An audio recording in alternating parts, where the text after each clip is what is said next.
Naramdaman mo na ba na kapag nakikipag-usap ka sa isang mahal sa buhay, parang naglalakad ka sa isang napakadelikadong lugar?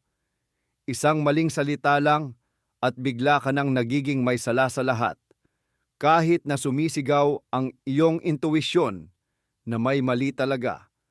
Pakiramdam mo ay nalilito ka at nagdududa ka na tuloy sa sarili mong alaala at sa sarili mong katinoan. Kung pamilyar sa iyo iyan, malamang ay nakaharap mo na ang sining ng pagsisinungaling ng isang narcissist. Ito ay hindi lang basta pandaraya. Isa itong buong sistema na ginawa para makontrol at mapasunod ka. Ngayon, hindi lang natin pag-uusapan ang pagsisinungaling. Ibubunyag natin ang 7 pangunahing palatandaan at teknik na ginagamit ng isang narcissist para hilahin ka sa kanyang sapot ng panlilinlang. Pangako ko, pagkatapos ng videong ito, magsisimula kang makita ang mga bagay na dating nakatago at malalaman mo na kung paano paghiwalayin ang katotohanan sa isang matalinong nilikhang ilusyon. Handa ka na bang malaman kung paano nila ito ginagawa? Simulan na natin. Bago tayo sumisid sa mga partikular na teknik, huminto muna tayo sandali at intindihin kung bakit ang pagsisinungaling para sa isang narcissist ay hindi lang basta kasangkapan, kundi ang mismong hangin na kanyang nilalanghap.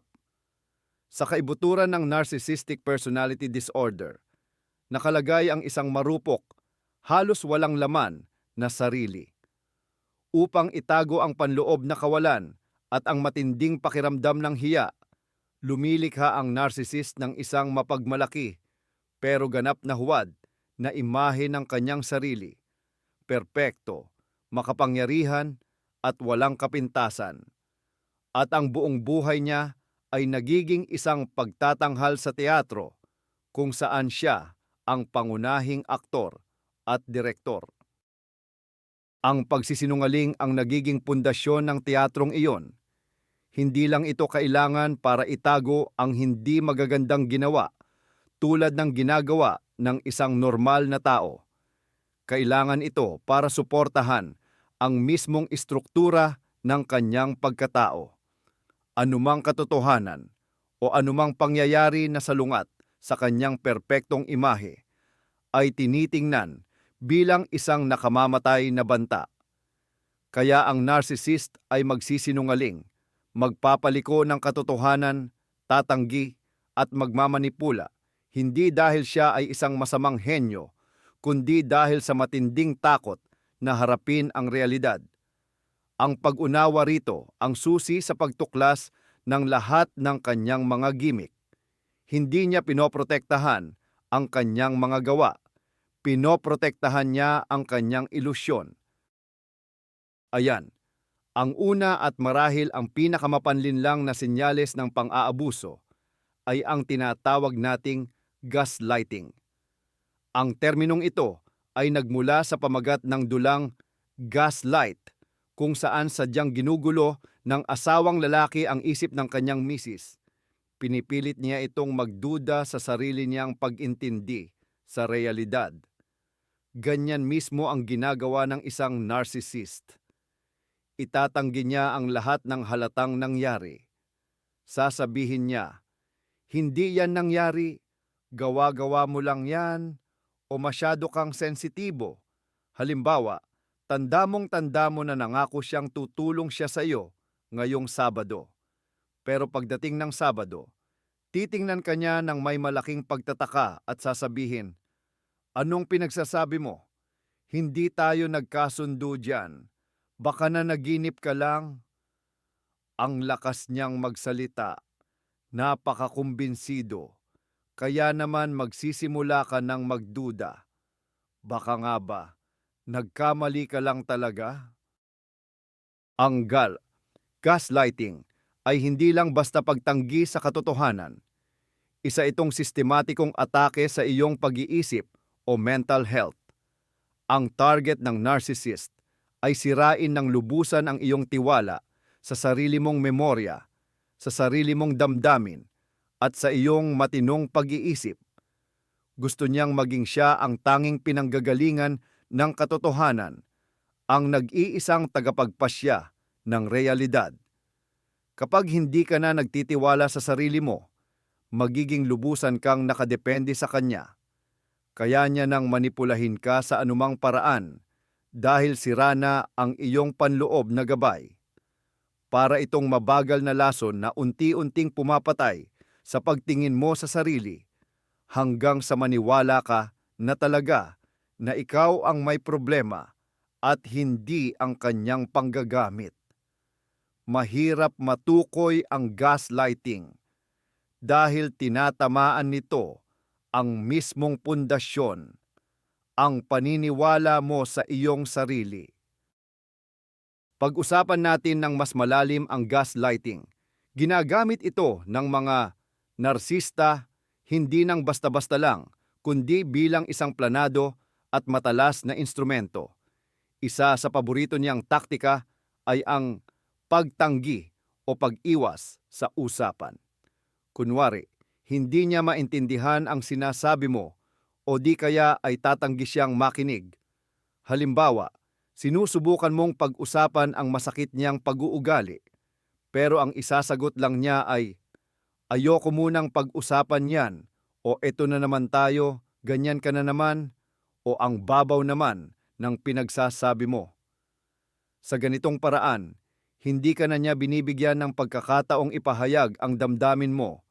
Binabaliwala na niya agad ito bago mo pa masabi. Ang pangalawang taktika ay ang pag-question. Tatanungin niya ang katotohanan ng alaala mo kahit pa detalyado mo itong naaalala. Iipilit niyang hindi ganoon ang nangyari at ibibigay niya ang sarili niyang bersyon na lubhang kakaiba sa iyong kwento. At gagawin niya ito ng buong tiwala sa sarili, kaya magmumukhang malabo at hindi mapagkakatiwalaan ang sarili mong alaala. Maaari ka pa niyang pagbintangan na nagsisinungaling, "Sinadya mo yan para palabasin na ako ang may kasalanan." Sa paglipas ng panahon, sisimulan mong katakutan ang sarili mong alaala. Titigil ka na sa pagtitiwala sa sarili mong karanasan dahil sa paulit-ulit na pag-question niya. Ang resulta, mahihiwalay ka sa katotohanan. Para malaman mo kung ano talaga ang nangyayari, kailangan mong lumapit sa taong siya namang gumugulo sa isip mo. Ito ay nagdudulot ng isang vicious cycle ng pagdepende at kontrol na napakahirap takasan. Ang psikolohikal na epekto ng gaslighting ay nakakapinsala. Ang tuloy-tuloy na pagdududa sa sarili ay nagdudulot ng matinding kaba, chronic anxiety, at kawalan ng kapanatagan. Nagsisimula kang maramdaman na ikaw ay nababaliw, kulang, o sobrang emosyonal. Ang mga label na ito na patuloy na ikinakabit sa iyo ng narcissist ay unti-unting nagiging panloob mong boses. Lagi ka nang humihingi ng tawad sa lahat, kahit wala ka namang ginawang mali. Palagi kang nag-iingat, takot magsalita o gumawa ng bagay na magpapagalit sa kanya o magiging dahilan para akusahan ka na hindi ka na naman normal. Ang iyong self-esteem ay bumababa ng husto. Nawawalan ka ng kakayahang magdesisyon dahil hindi mo na pinagkakatiwalaan ang sarili mong paghusga. Ang mundo na dati ay malinaw ay nagiging malabo at tila gumuho. Sa gitna ng kalituhang ito, ang tanging mapagkakatiwalaan mo ay tila ang narcissist mismo na masayang gumaganap bilang iyong tagagabay. Dinadala ka sa kung saan siya makikinabang. Maaaring ilarawan ito sa simpleng halimbawa ng mga susi. Sigurado ka na inilagay mo ang susi sa mesa, ngunit wala roon. Ang narcissist, na siyang naglipat nito, ay kalmadong magsasabi, "Lagi mo na lang nawawala ang lahat. Tingnan mo, nasa bag mo lang." At sa sandaling makita mo ang susi sa bag, Iisipin mo, oo nga, napakakalimutin ko talaga, isang beses, aksidente. Pero kapag paulit-ulit itong nangyayari araw-araw, sa iba't ibang bagay at pangyayari, ang tiwala mo sa sarili mong katinuan ay tuluyang naghihiwalay. Ito ang huling layunin ng gaslighting, ang ganap na kontrolin ang iyong isip. Paano nga ba natin lalabanan ang gaslighting? Una at pinakamahalaga, matutong magtiwala ulit sa sarili. Ang iyong kusa, ang iyong pakiramdam, iyan ang pinakamalaking kakampi mo. Kapag pakiramdam mo ay may mali, malamang tama ang pakiramdam mo. Magsimula kang magtala. Gumawa ka ng isang journal o talaan kung saan mo isusulat ang mga usapan, pangyayari at pangako. Gawin mo itong palihim, hindi para ipangalandakan sa kanya. Wala ring silbi yun dahil itatanggi niya pa rin ang lahat. Gawin mo ito para sa sarili mo. Sa oras na sabihin niya ulit na hindi yan nangyari, pwede mong buksan ang iyong talaan at kumpirmahin na hindi ka nababaliw. Ito ang magiging gabay mo para manatiling nakatapak sa realidad. Pangalawa, humanap ka ng suporta sa labas. Kausapin mo ang kaibigan mong pinagkakatiwalaan mo o kaya ay isang counselor o psikologo. Ikwento mo sa kanila ang nangyayari. Ang pananaw ng ibang tao ay makakatulong sa iyo para makita ang sitwasyon ng objetibo at makukumpirma nito na tama ang iyong pagdama. Pangatlo, huwag ka nang makipagdebate. Kapag nakikipagtalo ka sa gaslighter, sumusunod ka sa kanyang laro. Gusto kanyang hilahin sa walang katapusang diskusyon para tuluyang kang malito. Sa halip, gumamit ka ng mga maikli at malinaw na pangungusap na hindi na umaatake sa kanyang bersyon, kundi nagpapahayag ng sa iyo. Halimbawa, sa halip na, hindi, sinabi mo yan, sabihin mo, magkaiba ang pagkakatanda ko riyan, o kaya, hindi ako sang-ayon sa interpretasyon mo, o kaya naman, simple lang, hindi ko na ito pag-uusapan, hindi mo obligasyong patunayan ang sarili mo sa kanya. Ang trabaho mo ay pangalagaan ang iyong sariling katotohanan. Tandaan, ang gaslighting ay gumagana lang hanggat nagdududa ka sa iyong sarili. Kapag nagtiwala ka na ulit sa sarili mong pananaw, mawawala na ang bisa ng kanyang salamangka. Pag-usapan naman natin ang isa pang tunay na mapanlinlang na aspeto ng gaslighting. Ang pagpapanggap nito bilang pagmamalasakit o pag-aalala. Maaaring sabihin ng isang narsista, nag-aalala ako sa memorya mo, ang dali mong makalimot ngayon, o kaya, grabe ka kung mag-react sa lahat ng bagay. Baka kailangan mo nang magpahinga. Siguro stressed ka lang. Sa unang tingin, parang nagpapakita lang sila ng concern. Pero ang totoo, isa itong nakatagong akusasyon na may mali sa iyo o hindi ka na sapat. Hindi ka niya tinutulungan. Sinisira niya ang tiwala mo sa sarili sa ilalim ng magandang dahilan. Para bang sinasabi niya, hindi normal ang nararamdaman mo at ang mga reaksyon mo, palatandaan yan na may problema ka. Delikado ito dahil hindi lang ikaw ang nagmumukhang mali, kundi nagpaparamdam pa sa iyo na ikaw ang walang utang na loob sa pinapakita niyang pag-aalala. Para matukoy ang ganitong panlilinlang, tingnan mo ang resulta ng usapan. Kung pagkatapos ng pagmamalasakit niya ay hindi ka gumagaan, kundi lumalala ang pakiramdam mo, nalilito, nakokonsensya, o nanlulumo, malinaw na manipulahin ka na niyan. Ang tunay na pagmamalasakit ay nagpapalakas at nagpapakalma, hindi nagdudulot ng pagdududa sa iyong sariling kalusugan ng isip. May isa pa tayong kailangang linawin na maling akala. Ang gaslighting daw ay ginagawa lang ng mga sadyang matatalino at tuso na manipulador. Sa katotohanan, madalas itong instinctive o likas na pag-uugali na natutunan ng narsista noong bata pa siya bilang paraan ng kaligtasan. Maaaring hindi niya lubusang nauunawaan ang ginagawa niya. Ngunit hindi ito dahilan para mawala ang pananagutan niya at hindi rin nito binabawasan ang pinsalang idinudulot niya. Ang tungkulin mo ay hindi ang suriin ang mga motibo niya, kundi ang protektahan ang iyong sariling pag-iisip. Ang pag-unawa na ang gaslighting ay maaaring ibalot sa magandang wrapper ng pag-aalala ay isa ng malaking hakbang tungo sa paglaya mula sa impluwensya nito. Dumako na tayo sa pangalawang pinakamalaking palatandaan ng pagsisinungaling ng isang narcissist. Ito ang projection o proheksyon.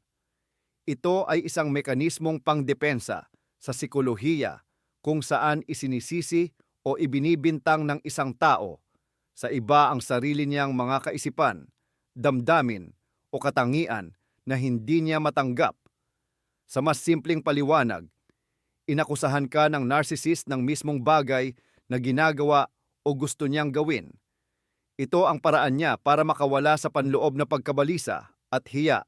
Literal na itinatapon ang sarili niyang kapintasan at kasamaan sa iyo. Halimbawa, kung nagtataksil siya sa iyo, palagi kanyang paghihinalaan at aakusahan ng pagiging di tapat. Babantayan niya ang iyong cellphone, gagawa ng mga investigasyon at hihingi ng ulat sa bawat galaw mo. Kung siya mismo ay isang patolohikal na sinungaling, tatawagin kanyang sinungaling sa pinakamaliit na pagkakamali sa iyong sinabi. Kung siya ang makasarili at walang pakialam sa iyong damdamin, sisigaw siya ng, "Iniisip mo lang ang sarili mo, napaka-egoisista mo." Ang teknik na ito ay lubhang nakakagulo. Una, kadalasan, ang mga paratang ay napakawalang kabuluhan at malayo sa katotohanan, kaya hindi mo alam kung paano ka tutugon. Nagsisimula kang magpaliwanag, depensahan ang sarili mo, at patunayan na mali sila. At iyan mismo ang gusto niyang mangyari. Habang nagpapakahirap kang makawala sa kanyang mga huwad na paratang, nalilipat ang focus ng atensyon mula sa tunay niyang pagkakamali, papunta sa parang ikaw pa ang may kasalanan. Pangalawa, ang projection ay nagtutulak sa iyo na laging mag-isip at magtanong sa sarili. Baka totoo nga na ako ang makasarili? Baka sinasadya ko ba talaga siyang i-provoke? Iyan ang iniisip mo. Ang narcissist ay parang nagbigay sa iyo ng salamin, ngunit isa itong baluktot o maling salamin kung saan ang sarili niyang pangit na mukha ang nakikita mo, hindi ang sa iyo. Tingnan natin kung bakit napaka-importante ng projection sa isang narcissist.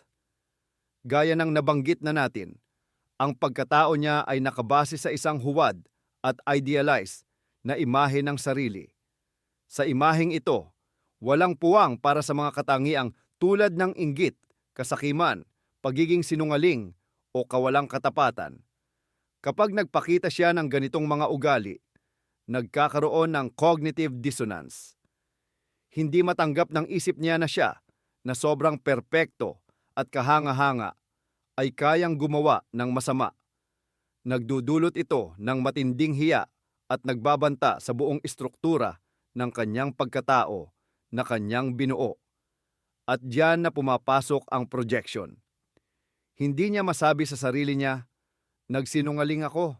Sa halip, maghahanap siya ng mga ebidensya ng iyong kasinungalingan at ikaw ang aakusahan. Hindi niya maamin ang kanyang pangangaliwa.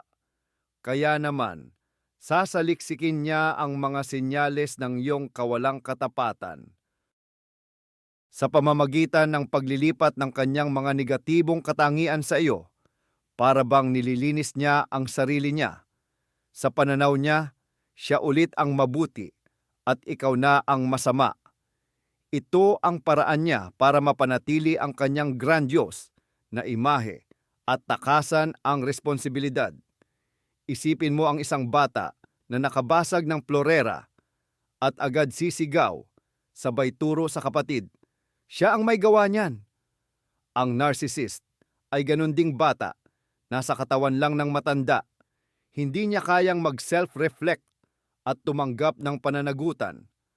Ang projection ay ang kanyang primitive, ngunit napaka-epektibong paraan upang mapanatili ang panloob na balanse.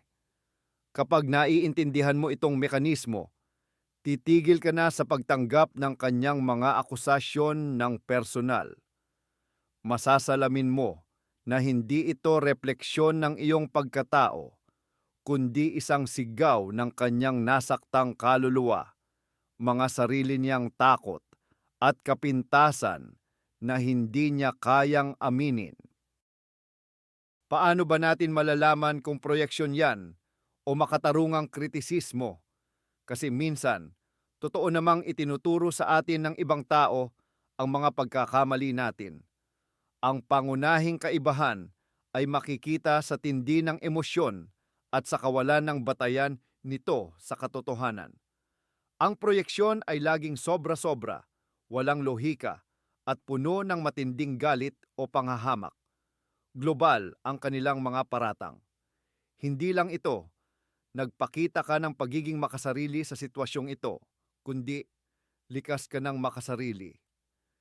Hindi nagbibigay ng matibay na ebidensya ang isang narcissist, o kung meron man, pilit o imbento lang ito. Halimbawa, aakusahan kanyang lumandi sa waiter dahil lang ngumiti ka dito. Ang anumang pagtatangka mong ipaliwanag ang sitwasyon o magbigay ng kontra-argumento ay sasalubungin lang ng mas matinding agresyon. Hindi niya gustong umintindi, gusto lang niyang mambintang. Isa pang mahalagang palatandaan, ang elemento ng biglaang pag-atake. Ang paratang mula sa proyeksyon ay kadalasang dumarating na parang kidlat sa tahimik na langit bilang tugon sa isang ganap na ibang usapan. Halimbawa, tahimik kang nagtatanong kung bakit siya nahuli at ang isasagot niya ay isang mahabang tirada tungkol sa kung paanong hindi mo siya pinapahalagahan at puro ka na lang reklamo. Ito ang klasikal na paglilipat ng atensyon. Ramdam niya ang konsensya dahil sa pagkahuli. Hindi niya ito kayang tanggapin, kaya't agad niyang ipinoproyekta sa iyo ang sisi para sa ibang bagay, isang bagay na mas matindi. Sa kabilang banda, ang malusog na kritisismo ay kalmado, mas tiyak, at nakatuon sa mismong aksyon, hindi sa pagkatao. Nag-iiwan ito ng espasyo para sa dialogo. Ang proyeksyon naman ay parang monologo, isang pader na binabasag ang lahat ng salita mo. Ang layunin nito ay hindi solusyonan ang problema, kundi sirain ka sa moral at emosyonal na paraan. Ang pangmatagalang epekto ng pamumuhay na palaging binabato ng projections o pagpapasa ng sisi ay maaaring maging napakabigat. Una, nagdudulot ito ng matinding at paulit-ulit na pagkukonsensya. Kahit alam mo sa sarili mo na walang basehan ang mga paratang, emosyonal, unti-unti kang maniniwala na may depekto ka. Palagi mong mararamdaman na masama ka, mali ka, o walang karapatan. Binabasag nito ang iyong self-esteem at humahantong sa depression. Pangalawa, sisimulan mong maglakad sa balat ng itlog. Matatakot kang kumilos o magsalita dahil baka maging sanhi ito ng panibagong pagbato ng sisi. Lulubog ang mundo mo, aatras ka sa mga libangan at kaibigan dahil pwede itong gamitin laban sa iyo. Mawawala ang iyong spontaneity at kagalakan hanggang sa maging anino ka na takot pang magkaroon ng sariling anino. Pangatlo, posibleng hindi mo namamalayan, Sinisimulan mo ng tularan ang mga projection na iyon. Ito ay tinatawag na projective identification. Kung paulit-ulit kang tinatawag na makasarili, baka dumating sa punto na kumilos ka na talaga ng ganyan dahil sa tindi ng kawalan ng pag-asa. Sasabihin mo, bakit pa ako magpapakahirap maging mabuti kung masama na rin naman ang tingin nila sa akin? Ito ang isa sa pinakadelikadong bitag dahil nagbibigay ito ng kumpirmasyon sa narcissist na siya ang tama at lalo ka nitong hihilahin sa kanyang toxic na laro. Pero mahalagang tandaan, ang sinasabi niya tungkol sa iyo ay ang kanyang kwento, hindi ang sa iyo. Ito ang kanyang sariling panloob na kaguluhan na pilit niyang ipinapasa at ipinapataw sa iyo. Ang mahalaga, huwag mong tatanggapin ang regalo na iyan. Paano nga ba natin dapat harapin o sagutin ang tinatawag na projection? Ang pinakakaraniwan at pinakamalaking pagkakamali ay ang pag-o-oprebar at pagtatanggol sa sarili. Iyan mismo ang inaasahan ng isang narcissist. Sa oras na pumasok ka sa larong ito, talo ka na. Hindi mo kailanman mapapatunayan ang anumang bagay sa kanila dahil ang tanging layunin nila ay hindi ang malaman ang totoo, kundi ang ibuhos ang lahat ng galit at negatibong nararamdaman nila. Habang lalo kang nagpapaliwanag, mas lalo silang naniniwala na ikaw talaga ang may kasalanan. Ang pinakamabisang diskarte ay ang emotional detachment at ang pagtanggi mong makisali sa kanilang drama. Huwag mong personalin ang mga sinasabi niya. Isipin mo na lang na isa kang siyentista na nagmamasid sa isang nakaka-interes, bagamat hindi magandang pangyayari. Kapag sinimulan ka na niyang akusahan, huwag na huwag kang makipagtalo. Sa halip, gamitin mo ang teknik na tinatawag na gray rock. Sumagot ka ng maikli, neutral at walang emosyon. Halimbawa, sa akusasyong, wala ka man lang pagpapahalaga sa akin, maaari kang sumagot ng, nakakalungkot na yan, ang nararamdaman mo, o kaya naman ay, narinig ko ang opinyon mo, hindi ka pumayag, at hindi ka rin nakipagtalo. Simpleng kinukumpirma mo lang na narinig mo siya. Ito ang mag-aalis sa emosyonal na enerhiya na nakukuha niya sa tuwing nakikita niya ang iyong reaksyon.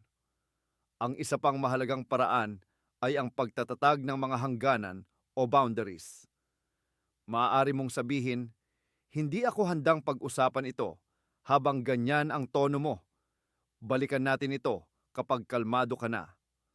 O kaya naman ay, hindi ako makikinig sa mga walang basehang akusasyon na ibinabato mo sa akin. Ang pinakamahalaga rito ay sabihin mo ito ng mahinahon at matatag. At pagkatapos ay umalis ka sa silid o tapusin mo na ang usapan. Napakahirap gawin nito, lalo na sa simula, pero ito lang ang tanging paraan para mapigilan ang tuloy-tuloy na projection at mapanatili mo ang iyong mental health.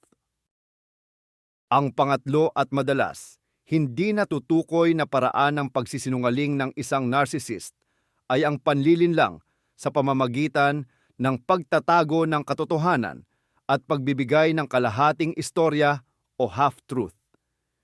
Ito na ang pinakamataas na uri ng manipulasyon dahil sa teknikal na aspeto, hindi naman talaga siya nagsinungaling.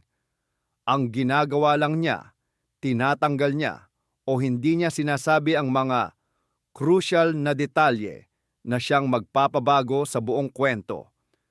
Nagkukwento siya ng istoryang totoo naman, pero ang impression na ibinibigay niya sa iyo ay lubusang mali. Halimbawa, sasabihin niya, nakihangout ako kahapon kasama ang mga katrabaho pagkatapos ng shift. Nag-chill lang kami sa bar. Hindi siya nagsinungaling. Nakipagkita talaga siya sa mga katrabaho, Pero ang hindi niya sinabi, kasama sa mga katrabaho na yon ang ex niya at magdamag silang naglalandian. O kaya naman, sasabihin niya, kinailangan kong mag-overtime sa trabaho. May urgent project kasi. Totoo ba? Oo, may project. Pero hindi niya binanggit na natapos niya ang project sa loob lang ng 1 oras at nag-internet na lang siya ng 3 oras para lang hindi na siya umuwi at hindi ka matulungan sa mga bata. Ang teknik na ito ay genius. Sa kasamaan nito, una, halos imposible itong mahuli. Kapag nagsimula ka ng magtanong ng mga follow-up na detalye, aakusahan ka niya agad ng pagiging mapaghinala at walang tiwala. Ano, hindi ka naniniwala? Sinabi ko naman sa iyo ang buong totoo. Ah, bigla ka na lang makakaramdam ng guilt na ikaw pa ang naging parang paranoid na nakikialam sa buhay niya. Pangalawa, pinapayagan ng kalahating katotohanan ang narcissist na mapanatili ang kanyang perpektong imahe habang ginagawa niya ang kahit anong gusto niyang gawin. Palagi siyang makakapalag at sasabihing, wala akong sinabing kasinungalingan At sa teknikal na aspeto, tama nga siya. Nagbibigay ito sa kanya ng matinding pakiramdam ng kapangyarihan at kontrol. Bakit nga ba napaka-epektibo ng panlilinlang sa pamamagitan ng pagtatago ng buong detalye? Ito ay dahil sinasamantala nito ang ating likas na pagtitiwala at ang pag-ayaw nating magmukhang masyadong mapagtanong o mapagduda. Sa maayos na relasyon, hindi tayo naghahanap ng butas o nagdududa agad-agad. Umaasa tayo na ibinabahagi ng ating partner ang lahat ng mahalagang impormasyon. Alam ito ng narsisista at ginagamit niya ito laban sa atin. Nagbibigay lang siya ng sapat na katotohanan para mapakalma ang ating pagbabantay, pero tinatago niya ang pinakamahalaga at sensitibong detalye. Para siyang salamangkero, inililihis niya ang atensyon mo sa isang kamay, habang ginagawa naman ng kabilang kamay ang magic. Dinidistract ka ng narsisista gamit ang kapanipaniwala, ngunit hindi naman mahalagang mga detalye para hindi mo mapansin ang malaking butas sa kanyang kwento o salaysay. Ang layunin niya ay bigyan ka ng pakiramdam na alam mo na ang lahat, kahit na ang totoo, wala ka talagang kamalay-malay. Kinokontrol niya ang impormasyon at sa gayon, kinokontrol niya rin ang iyong buhay. Gumagawa ka ng mga desisyon batay sa maling larawan ng mundo na iginuhit niya para sa iyo. Halimbawa, magiging kalmado ka lang sa pag-aakala mong meeting lang kasama ng mga katrabaho ang pinupuntahan niya nang hindi mo alam na iyon pala ay mga palihim na date. Nabubuhay ka sa isang ilusyon ng matatag na relasyon, habang palihim naman siyang bumubuo ng sarili niyang lihim na buhay. At ang pinakamasaklap, kapag nabunyag na ang katotohanan, malamang na ikaw pa ang sisihin niya. Sasabihin niya, ano bang ine-expect mo? Kusa kong ginawa yan kasi masyado mo akong kinokontrol, kaya napilitan akong magtago. Ibabaligtad niya ang lahat. At ang ginawa niyang pagtatago ng katotohanan ay magiging isa na namang kasalanan mo. Paano mo ba matutukoy itong simpleng panlilinlang na ito? Bigyang pansin ang mga pagkakasalungatan at ang mga bahagi ng kwento na parang may kulang. Ang mga narcissist ay madalas nalilito sa kanilang kwentong kalahating totoo lang dahil kailangan nilang tandaan kung ano ang sinabi nila kanino. Kapag magkaiba ng kaunti ang kwento niya ngayon kumpara kahapon, red flag na yan. Ang isa pang senyales ay ang labis o kabaligtaran, ang kulang na detalye. Minsan, para maging kapani-paniwala ang kasinungalingan, Sinasamahan niya ito ng napakaraming detalyeng hindi naman kailangan. Halimbawa, doon ako dumaan sa kalye na yon, may traffic bike, kaya umikot ako, tapos ang tagal pa ng stoplight. Ang ginagawa niya ay parang nagtatayo siya ng smoke screen ng mga detalye para maitago ang totoong punto. Sa ibang pagkakataon naman, ang mga kwento niya ay nagiging kahina-hinalang, maikli at malabo. Kapag nagtanong ka para magpaliwanag, sino ba talaga ang kasama mo? Ano ba talaga ang pinag-usapan ninyo? Ang sagot niya ay paiwas. Wala, mga kaibigan lang o kaya'y wala namang interesante.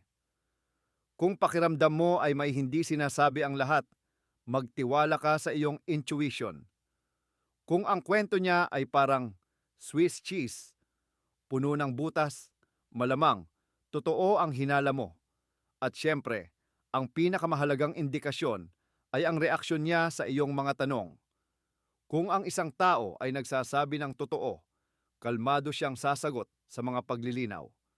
Ang manipulator naman, agad na magiging depensibo, magsisimulang magalit, at aakusahan ka na wala kang tiwala sa kanya. Ang matinding reaksyon na ito ay isang malinaw na senyales na tama ang hinala mo o naapakan mo ang sensitibong bahagi ng kanyang panlilinlang. Ang pagharap sa panloloko sa pamamagitan ng pananahimik o mission ay nangangailangan ng diskarte at tibay ng loob. Sa halip na magtanong na parang nag-iimbestiga, magbigay ng mga tanong na bukas, pero tiyak. Hindi ito dapat saan ka galing, kundi ikwento mo nga, kumusta ang gabi mo? Dahil dito, mapipilitan siyang magbigay ng mas detalyadong sagot at baka may lumabas na impormasyon na hindi niya sinasadya. Kung sa tingin mo ay iniiwasan niya ang sagot, huwag kang matakot na magtanong ng direkta, pero gawin mo ito ng kalmado. Halimbawa, nandun ba si Ana sa meeting na yon? Huwag kang mag-akusa. Magtanong ka lang, obserbahan mo ang reaksyon ng kanyang katawan, ang paglipat-lipat ng tingin, ang mga kabakabang galaw, ang pagbabago sa tono ng boses. Mas marami itong sasabihin kaysa sa mga salita mismo. Mahalagang maintindihan na ang layunin mo ay hindi ang hulihin siya sa kasinungalingan. Isa itong laro na matatalo ka lang. Ang tunay mong layunin ay magtipon ng impormasyon para sa sarili mo upang maintindihan mo kung ano ba talaga ang nangyayari. Kung sistematiko mong napapansin na may itinatago siyang mahahalagang bagay, malaki ang ibig sabihin nito. Ipinapakita nito na walang paggalang at tiwala sa relasyon ninyo. Senyales ito na hindi niya nakikita na kailangan niyang maging tapat sa iyo. Huwag mo nang subukang baguhin siya o piliting magsabi ng totoo. Ang isang narsisisita ay hindi magbabago. Sa halip, gamitin mo ang impormasyong ito para makapagdesisyon tungkol sa sarili mong kinabukasan. Handa ka ba talagang mamuhay sa mundo ng mga kalahating katotohanan at walang tigil na pagdududa? O, mas karapat-dapat ka ba sa isang relasyong nakabase sa katapatan at pagiging bukas? Ikaw lang ang nakakaalam ng sagot diyan. May isang maling paniniwala na kailangan nating linawin. Minsan, may mga taong nagtatago ng detalye, kuno, para di masaktan ang damdamin ng kanilang partner. Totoo yan sa iilang pagkakataon lang, sa mga pambihirang sitwasyon. Halimbawa, kung may tinatago silang detalye ng isang masamang balita para mas madali itong tanggapin o i-digest. Pero pagdating sa isang narcissist, ang pananahimik o paglilihim ay hindi pagmamalasakit, kontrol yan. Palagi. Tinatago niya ang impormasyon hindi para sa ikabubuti mo, kundi para sa ikabubuti niya. Hindi niya pinoprotektahan ang damdamin mo, kundi ang kalayaan niyang gawin ang gusto niya ng walang anumang pananagutan o masamang kahihinatnan. Napakalaking pagkakaiba nito. Kapag pagmamalasakit ang pinag-uusapan, lalabas din ang katotohanan sa pinakamahinahon na paraan. Pero ang manipulasyon, ang gusto niyan, hindi kailanman malaman ang totoo dahil sisirain nito ang kanyang laro. Tandaan, ang isang matibay na relasyon ay nakabatay sa tiwala at walang tiwala kung walang katapatan. Kapag may tao na laging may inililihim, inaalis niya sa iyo ang karapatang pumili batay sa buong impormasyon. Tinatrato ka niya hindi bilang kapantay na partner, kundi bilang isang bagay na kayang kontrolin at manipulahin. Kaya sa susunod na mahuhuli mo ang sarili mo na nag-iisip, baka ayaw lang niya akong ma-stress o malungkot, magtanong ka, ano ba talaga ang pinoprotektahan niya? Ako ba? O ang sarili niya? Sa 99%, 99% ng pagkakataon, lalo na kapag narcissist ang karelasyon, halatang-halata ang sagot. At ang kaalamang ito ang magbibigay sa iyo ng lakas para tumigil sa pagbibigay katwiran sa kanyang kasinungalingan at simulan mo ng protektahan ang sarili mo. Ang pang-apat na palatandaan na isa ng malaking kasinungalingan mula pa sa simula ng relasyon ay ang mirroring at love bombing. Ito ang karaniwang simula ng relasyon sa isang narsista at ito rin ang pinakamatamis at pinakamapanganib na panluloko. Sa unang pagkikita, nagiging para siyang perpektong kapareha mo. Literal na ginagaya ka niya. Bigla na lang, pareho na kayo ng gusto sa musika, sa pelikula, at magkakaroon din siya ng kapareho mong mga pangarap at ambisyon. Hahangaan niya ang mga katangian mo, kahit pa yung mga hindi mo masyadong pinapansin na sa sarili mo. Bibigkasin niya ang mga linyang matagal mo nang pinapangarap marinig. Wala pa akong minahal na ganito. Tayo ay soulmates. O ikaw lang ang nakakaintindi sa akin. Hindi lang ito simpleng papuri. Ito ay isang detalyadong estratehiya. Inaaral ka niya ang lakas at kahinaan mo, ang mga pangangailangan at takot mo, at bubuo siya ng imahe ng taong perpektong akma sa iyo. Ang buong pagkatao niya sa panahong ito ay isang malaking kasinungalingan na ginawa para lang sa iyo. Ang iniirog mo ay hindi ang tunay na tao, kundi ang refleksyon ng sarili mo, isang sadyang nilikhang avatar. Ito ang una at pangunahing panlilinlang na kinahuhumalingan ng marami dahil napakasarap nito sa pakiramdam at napakakumbinsido. Kasabay nito, sisimulan ang love bombing. Bubuhusan kanya ng atensyon, mga regalo, walang tigil na mensahe at tawag. Minamadali niya ang relasyon. Mabilis siyang magtatapat ng pag-ibig, mag-aalok na magsama na kayo o magpakasal. Lahat ng ito ay lumilikha ng ilusyon ng isang matindi at mapang-akit na pagmamahalan. Ngunit ang totoo, hindi ito pag-ibig. Ito ay taktika ng pagsakop. Ang layunin ng love bombing ay hindi para pasayahin ka, kundi para mabilis kang ma-hook at maging dependent ka sa kanya ng emosyonal. Gumagawa ang narcissist ng pakiramdam ng labis na kaligayahan o euphoria na parang binubusog ang lahat ng iyong pleasure receptors. Siya ang magiging pinagmulan ng napakatitinding positibong emosyon para sa iyo. Parang epekto iyan ng droga. At kapag naramdaman niya na huli ka na hindi mo na kaya kung wala ang dosis ng atensyon at paghanga niya, sisimula na ang susunod na yugto, ang devaluation o pagmamaliit. Ang perpektong prinsipe, biglang magiging isang malamig, mapanuri, at walang sawang nagrereklamo na tirano.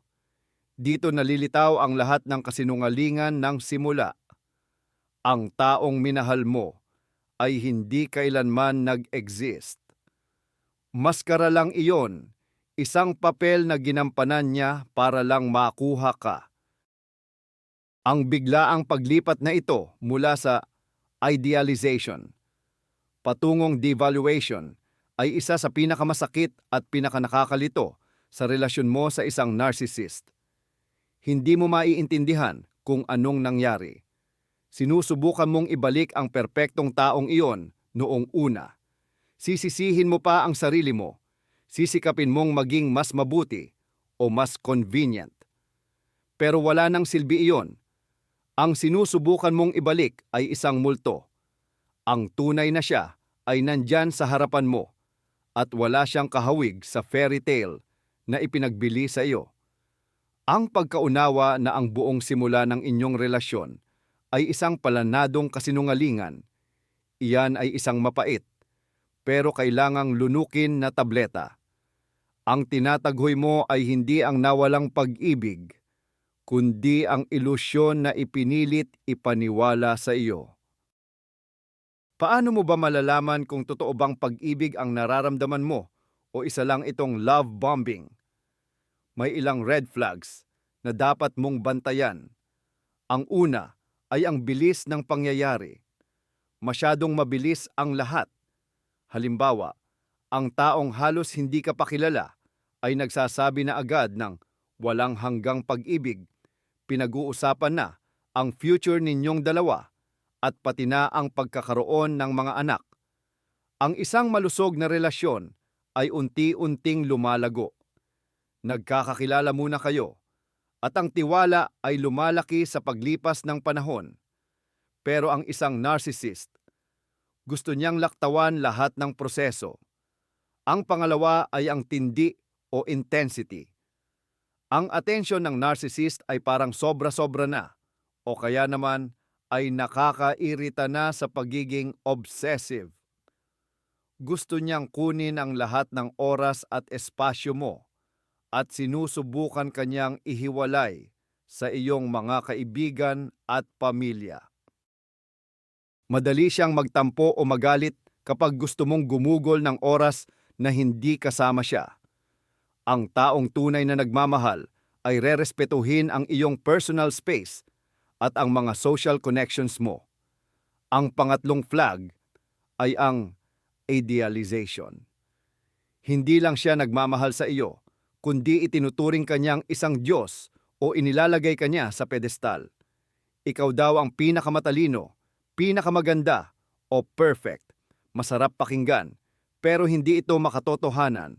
Walang perpekto. Ang ganitong uri ng idealization ay kabaligtaran ng devaluation o ang pagbaba ng halaga. Ang taong nag-angat sa iyo sa langit ngayon ay kayang-kaya kang ibagsak sa lupa bukas. Ang malusog na damdamin ay nakabatay sa pagtanggap sa tao ng buo.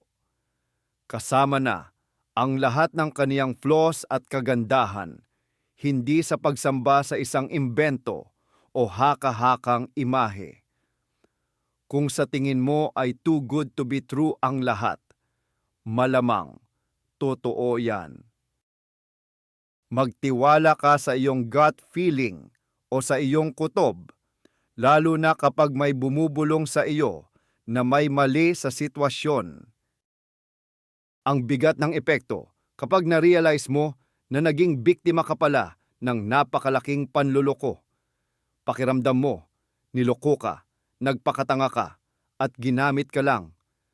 Maaaring masira ng tuluyan ang tiwala mo sa ibang tao. Magdududa ka na sa sarili mong kakayahan na makilatis ang mga tao, pati na rin sa iyong intuwisyon. Paano ako nagkamali ng ganito? Bakit hindi ko nakita? Ang mga tanong na iyan ay matagal kang bubagabag, pero mahalagang maintindihan mo, hindi mo ito kasalanan. Ang mga narsisista ay mga eksperto sa manipulasyon at panlilinlang. Ilang taon nilang hinasa ang kanilang husay dito. Alam na alam nila kung paano hanapin ang iyong kahinaan at saktong-sakto nilang tinitira ito. Kahit sinong tao na naghahanap ng pagmamahal at pagtanggap ay madaling mahuhulog sa kanilang patibong. Patawarin mo ang sarili mo dahil naniwala ka sa isang kwento. Naniwala ka, hindi dahil nagpakatanga ka, kundi dahil may kakayahan kang magmahal at magtiwala. Sa halip na paulit-ulit mong sisihin ang sarili mo, ituon mo ang enerhiya mo sa paggaling. Tanggapin mo na niloko ka. Tanggapin mo na ang taong minahal mo ay isa lamang ilusyon. Masakit ito, pero ito ang unang hakbang para makalaya ka. Payagan mo ang sarili mong magdalamhati sa pagkawala, hindi ng tao, kundi ng pangarap. At tandaan mo rin, gaano man ito kasakit, ang karanasan na ito ang maaaring maging pinakamahalaga mong aral. Aral kung paano pahalagahan ang sarili, kung paano maglagay ng matitibay na hangganan, at kung paano makita sa hinaharap ang tunay na pag-ibig laban sa kanyang murang-murang peke.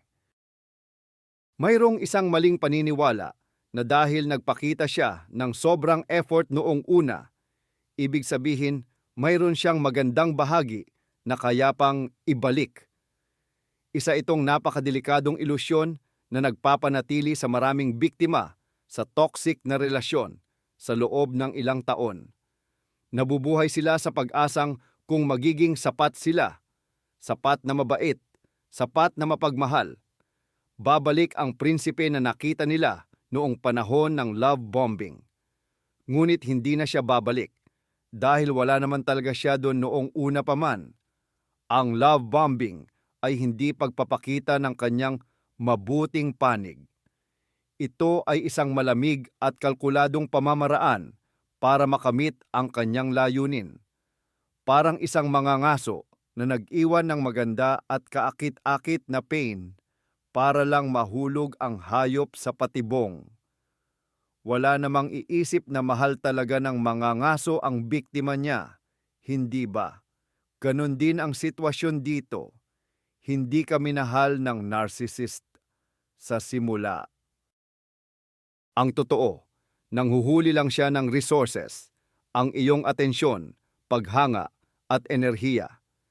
Kapag nakuha na niya ang resource na iyon, basta na lang ibababa ang maskara dahil wala na itong silbi. Ang pagtangkang ibalik ang panahong iyon ay parang gusto mong buhayin ang isang manikin. Walang saysay yan at nakakaubos lang ng lakas. Ang tanging paraan para manalo sa larong ito, umalis ka. Ang pagtanggap sa katotohanan na ang simula ay isa lamang kasinungalingan, hindi iyan nangangahulugang binabaliwala mo ang sarili mong tapat na damdamin. Ibig sabihin, ihiwalay mo ang katotohanan sa fiksyon at tumigil na sa pagkapit sa ilusyon na unti-unting sumisira sa iyong buhay. Ang iyong paglaya ay nagsisimula sa pagkilala sa katotohanan, gaano man ito kapait. Ang ikalimang senyales ng pagsisinungaling ng narcissist ay lumalampas na sa inyong personal na relasyon. Isinasama na niya sa gulo ang ibang tao. Ito ay ang paggamit ng tinatawag na flying monkeys at pag-oorganisa ng mga kampanya ng paninira, smear campaigns. Ang terminong flying monkeys ay kinuha sa pelikulang The Wizard of Oz, kung saan ang masamang mangkukulam ay inuutusan ang kanyang mga pakpak na unggoy para gawin ang maruming trabaho para sa kanya. Ganon din ang ginagawa ng narcissist. Kapag pakiramdam niya'y nawawalan na siya ng kontrol sa iyo o kung magpasya kang umalis, sisimulan na niyang siraan ka sa lahat ng nakapaligid sa iyo, mga kaibigan, pamilya at katrabaho. Kukunin niya sila bilang sundalo niya at gagawin silang mga flying monkeys. Ginagawa niya ito sa pamamagitan ng pag-arte bilang biktima. Sasabihin niya sa lahat kung gaano siya kahirap at nagdurusa dahil sa masamang pagtrato mo, sa pagiging hindi mo sapat, inadequacy, o sa pagtataksil mo. Iiyak siya, magrereklamo, at ipapakita na parang durog na durog ang puso niya. Ang kwento niya ay magiging napakakumbinsi, kaya't marami ang maniniwala sa kanya. Sa tingin kasi nila, napakabait at kaibig-ibig niya, samantalang ikaw naman daw, ayon sa kanya, ay isang halimaw. Kaya naman, sinisira niya ang pananaw ng sarili mong mga kaibigan laban sa iyo. Ang mga taong pinagkakatiwalaan mo ay bigla na lang titingin sa iyo ng may pagdududa, paghuhusga o awa para sa kanya. Maaari pa nga nilang pilitin kang mag-isip-isip, maging mas malambing o bigyan pa siya ng isa pang pagkakataon. Hindi nila naiintindihan na ginamit lang sila bilang piyente sa laro niya, mga instrumento para manipulahin at kontrolin ka. Maraming dahilan kung bakit ginagawa ang taktikang ito. Una, ito ay ang paghihiwalay o isolation.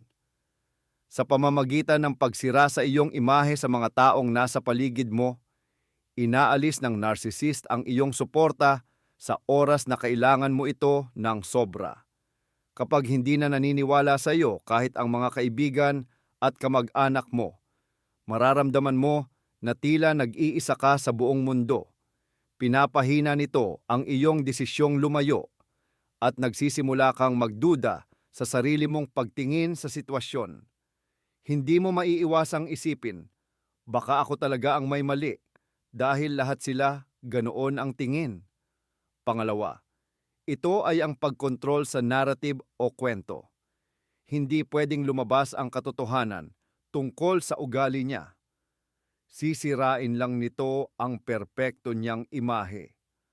Kaya naman, mauuna siyang sumugod, lalo na sa paglikha ng sarili niyang bersyon ng kwento kung saan siya ang biktima at ikaw ang masasabing agresor.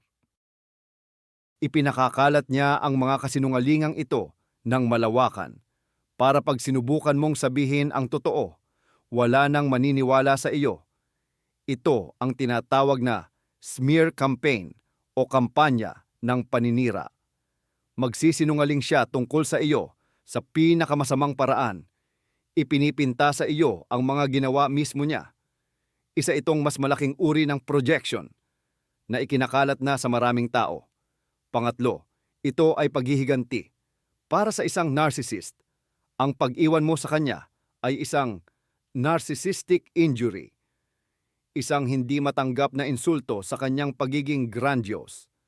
Maghihiganti siya sa pamamagitan ng pagsira sa iyong reputasyon, sa iyong social life, at maging sa iyong karera.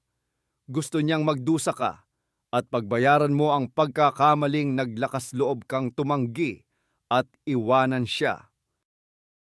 Paano ba nagiging napakahusay mangumbinsi ng isang narcissist?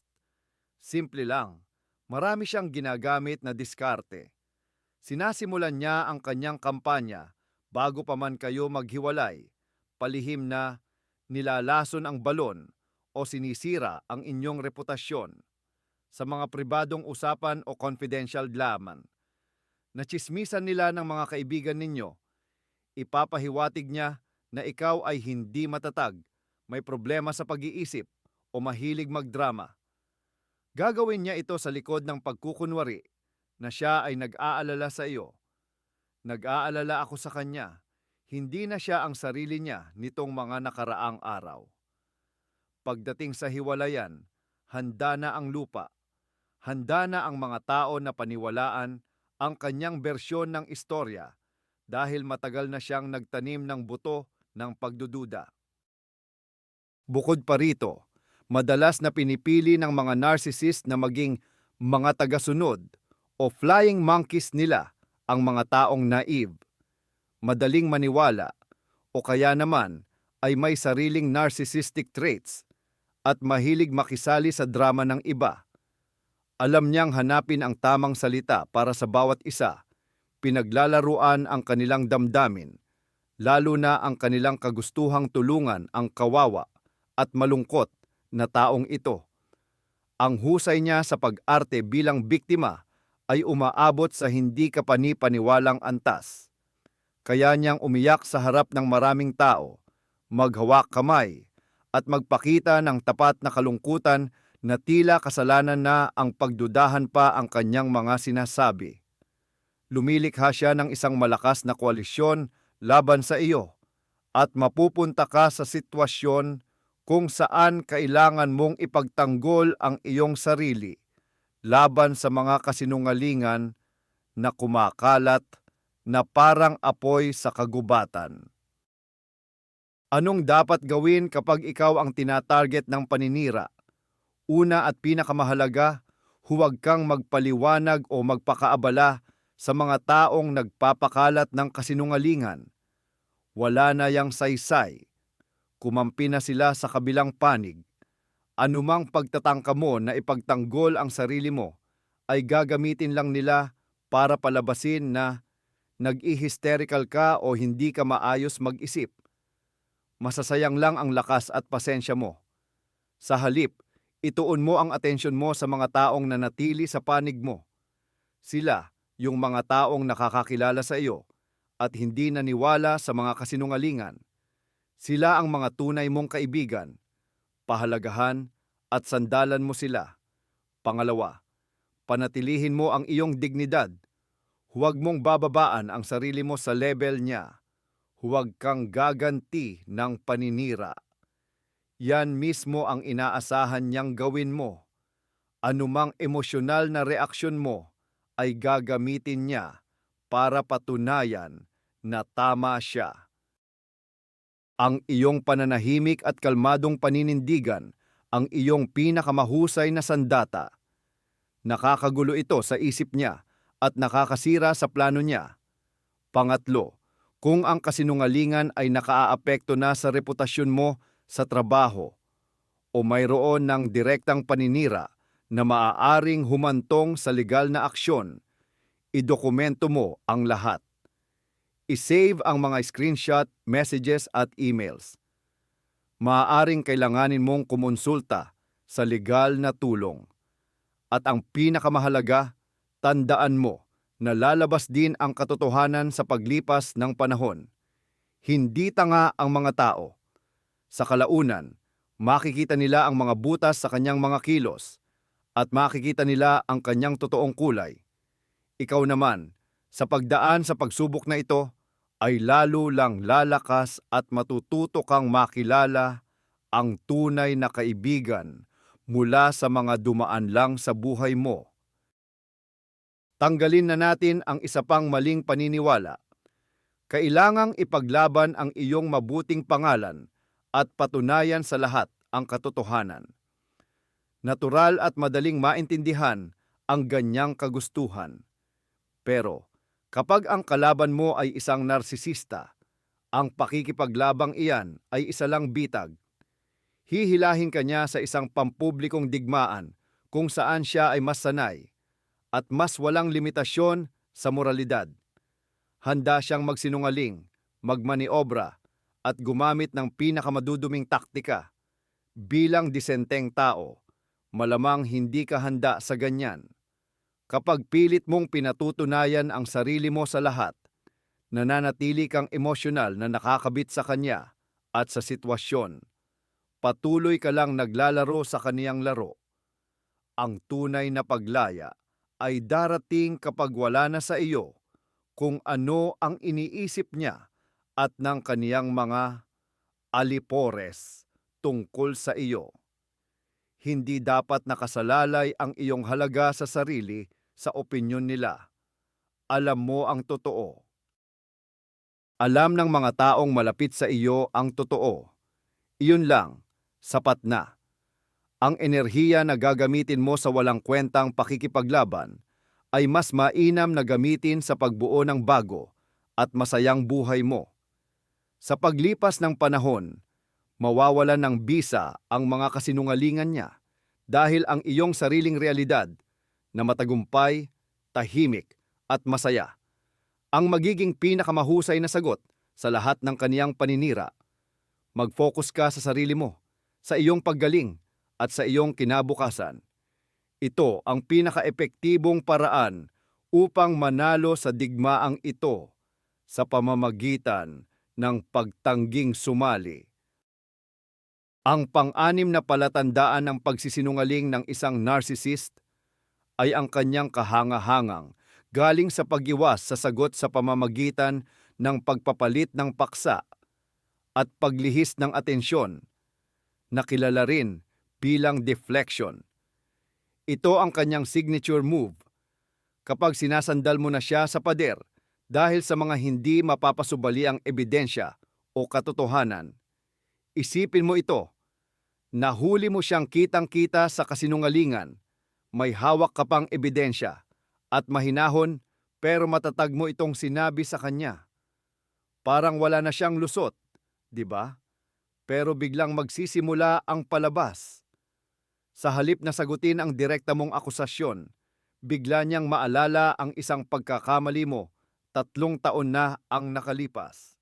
Sasabihin niya, "Naalala mo ba noong nakalimutan mong batiin ang nanay ko sa birthday niya? Naku, iyon ang talagang nakakahiya." O kaya naman, ikaw ang aatakehin niya ng personal. Ang hilig mo kasing maghanap ng butas. Gusto mo lang akong kontrolin. Yan ang problema mo. O kaya naman, ililihis niya ang usapan sa ibang aspeto. Kabaliktaran niyan, kailangan nating pag-usapan ang budget natin. Napakagastos mo kasi. Sa isang iglap, nailipat ang atensyon mula sa kanyang kasinungalingan patungo sa mga di umano'y kasalanan mo, sa mga pagkukulang mo, at sa mga problema na walang kinalaman sa usapan. Dahil naguguluhan ka, mapipilitan kang magdepensa at magpaliwanag sa bago niyang akusasyon. At sa huli, nakalimutan mo na kung paano nagsimula ang lahat. Mission accomplished. Nakatakas na naman siya sa responsibilidad. Epektibo ang taktikang ito dahil bigla ka nitong ginugulo at hinihila ka sa matinding emosyonal na kaguluhan. Naghanda ka para sa isang seryosong usapan tungkol sa isang isyu, pero ang kinahinatnan ay isang bagyo ng balikang akusa, mga lumang galit, at mga paksang walang kaugnayan. Ang narcissist ay eksperto sa paggawa ng tinatawag na word salad, isang serye ng magkakasalungat, walang lohika at walang koneksyong pahayag na ang layunin ay tuluyan kang lituhin at pabagsakin sa pagod. Kaya niyang tumalon sa iba't ibang paksa, haluin ang totoo at kasinungalingan, at gumamit ng magulo at nakakalitong mga salita. Umiikot ang iyong ulo, nawawala ka sa usapan, at pakiramdam mo ay nagmumukha kang bobo o wala kang kakayahang magkaroon ng matinong dialogo. Sa bandang huli, sumusuko ka na lang dahil sa matinding pagod. Papayag ka sa lahat ng bagay, basta matapos na ang bangungot na iyon, at iyan ang punto ng narcissist. Hindi niya hinahanap ang dialogo o ang katotohanan. Ang tanging layunin niya ay manalo sa pagtatalo sa anumang paraan, at ang pinakamahusay na panalo para sa kanya ay ang patahimikin ka at pagdudahan mo ang sarili mong pagiging tama. Ginagawa niyang battlefield ang usapan, walang batas, walang lohika, kundi ang kagustuhan lang niyang magdomina at umiwas sa responsibilidad. Hindi niya sasagutin ang tanong mo dahil alam niyang anumang diretsong sagot ay ikapapatalo niya, kaya't palitan na lang niya ang laro. Paano mo nga ba makikilala ang tinatawag na deflection o paglilihis ng usapan? Ang pangunahing palatandaan nito ay kapag nagtanong ka ng diretsyo, pero ang isasagot sa iyo ay kahit ano, basta hindi ang tamang sagot. Lihis na agad ang takbo ng usapan.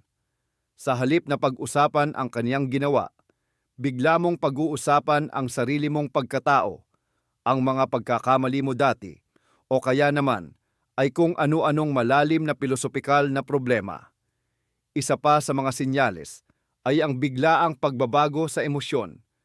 Nagsimula kayong kalmado, Pero paglipas ng 1 minuto, sumisigaw na siya at ikaw na ang sinisisi sa lahat ng mali sa mundo. Ang biglaang pag-init ng usapan na ito ay paraan para takutin ka at puwersahin kang umatras.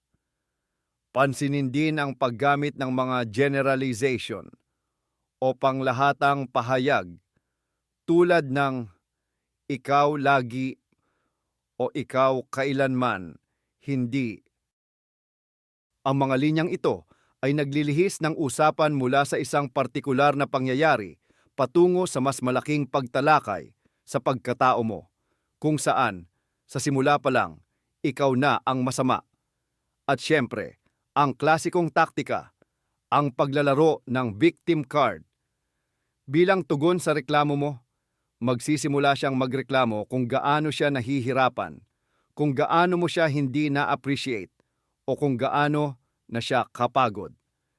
Kaya naman, sa huli, ikaw na ang nakakaramdam ng pagkakasala dahil inunahan mo ang isang kawawa at sawimpalad na tao. Kung pagkatapos ng usapan ay pakiramdam mo ay parang piniga ka, nalilito at nakokonsensya, pero wala ka pa ring konkretong sagot sa tanong mo, malamang na-deflect ka lang. Sumakay ka sa isang roller coaster na ang pangalan ay pag-iwas sa responsibilidad. Sobrang hirap talagang labanan ang ganitong taktika, pero kayang-kaya mo ito. Ang pinakaimportante, huwag kang magpa-provoke at huwag mong hayaang ilihis niya ang usapan. Kailangan manatili ka sa orihinal na paksa. Para magawa ito, gamitin mo ang tinatawag na sirang plaka method. Kalmado ka lang, parang robot. Ulitin mo ang tanong o posisyon mo ng paulit-ulit habang ini-ignore mo ang lahat ng pagtatangka niyang magpalit ng paksa. Halimbawa, siya. Pero, hindi ka naman perpekto. Naalala mo ba yung ginawa mo noon? Ikaw. Hindi iyan ang pinag-uusapan natin. Gusto ko ng sagot sa tanong ko tungkol sa pagsisinungaling mo. Siya. Gusto mo lang akong kontrolin eh. Ikaw. Hindi ito pagkontrol. Gusto ko lang ng kalinawan. Bumalik tayo sa tanong ko. Nangangailangan ito ng matinding pasensya at pagpipigil sa sarili. Huwag mong itataas ang boses mo at huwag kang papatol sa mga balik-akusa niya. Ang gawin mo lang, ibalik mo siya ng ibalik sa pinagmulan ng usapan. Sa huli, dalawa lang ang pwedeng mangyari. Magagalit siya at maipapakita niya ang tunay niyang kulay o titigilan na niya ang usapan. Anuman ang mangyari, hindi mo siya pinayagang tumakas sa pananagutan at tuluyang lituhin ka. Makakatulong din kung bago pa man kayo magsimula, alam mo na ang layunin mo sa usapan. Ano ba talaga ang gusto mong makuha? Mag-sorry siya, magpaliwanag, umamin? Tiyaking nakatutok ka sa layuning iyon at huwag kang magpapaliko sa daan. Kung nakikita mong nagiging magulo na at wala nang patutunguhan ang usapan, mas mabuting itigil na ito. Pwede mong sabihin, mukhang hindi tayo makakapag-usap ng maayos. Tapusin na natin ito. Isa rin iyan sa paraan ng pagseset ng boundaries. Mahalagang maunawaan mo na kapag ang isang narcissist ay umiiwas o nagdi-deflect, para na rin siyang umamin ng pagkatalo. Alam na alam niyang mali siya. Alam niyang wala siyang matibay na depensa o argumento. Ang pagtakas niya sa tanong ay siya ng sagot. Ito ay isang tahimik na pagtanggap sa kasalanan na nakabalat kayo lang sa forma ng agresibong atake o pang-aaway. Itigil na natin ang paniwalang kung magiging mas mahusay ka lang magsalita, kung mas pipiliin mo ang tamang mga salita, maaari mo siyang mapapasuko o mapilit na aminin ang totoo. Isa lang itong malaking ilusyon. Hindi ito tungkol sa lalim ng iyong mga argumento o sa iyong lohika. Ito ay tungkol sa kawalan niya ng kakayahan at kagustuhang managot. Walang anumang ebidensya, walang anumang katotohanan ang makakapilit sa kanya na magsabi ng, "Oo, tama ka, nagsinungaling ako." Para sa kanya, ang pag-amin ay katumbas ng kanyang pagkawasak. Kaya huwag mong aksayahin ang iyong lakas sa pagpilit na umamin siya. Ang iyong layunin ay hindi ang kumbinsihin siya, kundi ang magkaroon ng kalinawan para sa sarili mo. At ang pag-iwas niya sa direktang sagot, ang pinakamalinaw na pruweba ng kanyang kasalanan na makukuha mo. Tanggapin mo ito bilang isang katotohanan at gumawa ka na ng sarili mong konklusyon. Tigilan na ang paglalaro sa laro niyang "huliin mo ako kung kaya mo." Sa halip, lumabas ka sa larong iyon at simulan mong maglaro ayon sa sarili mong patakaran, kung saan ang katapatan at pananagutan ay obligadong kondisyon. At sa wakas, ang pangpitong palatandaan na kalimitang nakakagulantang dahil sa kawalang katuturan ay ang patolohikal na pagsisinungaling sa maliliit na detalye. Ang isang narcissist ay hindi lang nagsisinungaling kapag mayroon siyang seryosong itinatago. Patuloy siyang nagsasabi ng kasinungalingan sa kahit anong dahilan, kahit pa wala namang kailangang pagtakpan. Kaya niyang magsinungaling tungkol sa kinain niya sa almusal, sa librong binabasa niya, o sa pelikulang pinanood niya kagabi. Kaya niyang bumuo ng mga hindi kapani-paniwalang kwento tungkol sa kanyang nakaraan, sa kanyang mga nagawa, at sa mga taong kakilala niya. Maaari siyang magkwento na ang kanyang tiyuhin ay isang kilalang politiko, kahit na ang totoo, tubero lang ito. Igigiit pa niya na noong bata siya ay champion siya sa paglangoy, kahit nahirap siyang lumutang sa tubig. Ang mga kasinungalingang ito ay kadalasang absurd at madaling i-verify. Kaya naman, napapatanong ka, bakit? Bakit pa kailangang magsinungaling tungkol sa ganoong kaliit na bagay? Ang sagot ay matatagpuan sa mismong esensya ng narcissism. Hindi matanggap ng narcissist ang kanyang ordinaryo at totoong buhay. Para sa kanya, ito ay kulay abo, nakakainip at hindi sapat na kahanga-hanga. Kaya naman, patuloy niyang ina-edit ang realidad. Binibigyan niya ito ng kulay at dinadagdagan ng mga gawa-gawang detalye para maging mas mahalaga, mas interesante, mas heroiko, o, kabaliktaran, mas trahedya at mas karapat-dapat kahabagan ang kanyang buhay at sarili. Siya ay isang fiction writer at ang kanyang buhay ang kanyang pangunahing nobela. At siya ay taos-pusong naniniwala sa gawa-gawang realidad na kanyang nililikha. Ang paulit-ulit na maliliit na kasinungalingan ay nagsisilbi sa iba't ibang layunin. Una, ito ay pagsasanay. Sa pamamagitan ng pagsisinungaling sa mga walang kwentang bagay, hinahasa ng narcissist ang kanyang kasanayan at natututong maging mas nakakakumbinsi. Parang pang-araw-araw na ehersisyo ito ng isang sinungaling. Pangalawa, paraan ito ng pagsubok sa limitasyon. Tinitingnan niya kung gaano kakahandang lunukin ang mga kasinungalingang walang katuturan. Kapag mas kinakagat mo ang kanyang maliliit na kwento, mas madali niyang dayain ka sa mas seryosong bagay. Ito ay isang paunti-unting pagwasak sa kakayahan mong mag-iba ng katotohanan sa gawa-gawa. Pangatlo, at ito ang pinakamahalaga, ito ay paraan ng pagpapanatili ng kanyang huwad na ako o persona. Ang totoo niyang pagkatao ay isang nakakainip at walang kumpiyansang tao, pero ang gawa-gawa niyang pagkatao ay isang bayani, henyo o martir. Ang bawat maliliit na kasinungalingan ay isa pang ladrilyo sa pader na naghihiwalay sa kanya mula sa nakakatakot na katotohanan tungkol sa kanyang sarili. Nabubuhay siya sa mundo ng kanyang pantasya at sinusubukan kanyang hilahin papasok sa mundong iyon.